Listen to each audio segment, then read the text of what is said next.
Have you ever met someone who can solve any problem?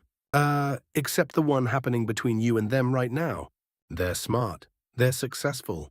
But the moment emotions get involved, everything falls apart. Psychologists say that's not a personality flaw. It's low emotional intelligence. And here are 6 signs of it that almost nobody notices in themselves. Before we start, comment the number of the sign you think describes someone you know. Let's see which one comes up the most. Sign 1. The first sign is reacting instantly before they've even understood what just happened. Someone says something slightly off, and within half a second there's a sharp reply, a defensive tone, or a wall going up. Psychologists call this low impulse control. High emotional intelligence isn't about not feeling anything. It's about creating a small gap between the feeling and the response. People with low EQ skip that gap entirely. The emotion drives the mouth before the brain catches up. Sign 2. The second sign is harder to spot because it looks like calmness. Ask them, how do you feel about that? And you get, I don't know. Fine, I guess. Not because they're hiding it, because they genuinely can't locate the emotion. This is sometimes called low emotional granularity. Without the ability to name an emotion, you can't manage it.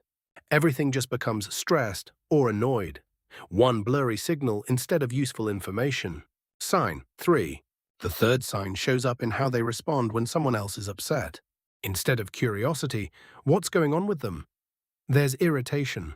Why are they making this such a big deal? Empathy isn't agreeing with someone's feelings. It's being able to sit with them for a second.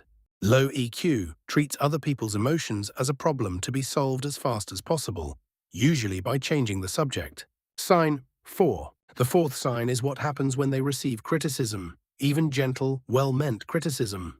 Instead of hearing, here's something you could improve, they hear, you are bad. The information and the identity get fused together. So any feedback, no matter how small, triggers a defense system built for survival, not growth. Every signal that could help them grow feels like a threat first. If you've recognized even one of these so far, stay with me, because the next ones are the easiest to miss, especially in yourself. And if this is making you think of a specific person, go ahead and send them this video. Just don't tell them why. Sign 5. The fifth sign is being unaware of how their presence affects a room. The energy shifts. People get quieter, glance at each other, change the subject. Reading social cues is a core emotional intelligence skill, and when it's missing, people keep doing or saying things that clearly aren't landing well, with zero awareness that anything is wrong. Sign 6. The sixth and final sign is difficulty letting go. An argument from 3 weeks ago.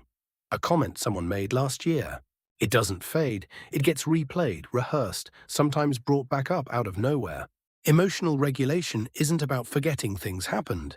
It's about being able to process an emotion and then put it down. Low EQ keeps carrying it, often without realizing how much weight that adds to every new interaction. Here's the uncomfortable part. None of these 6 signs are about intelligence in the traditional sense.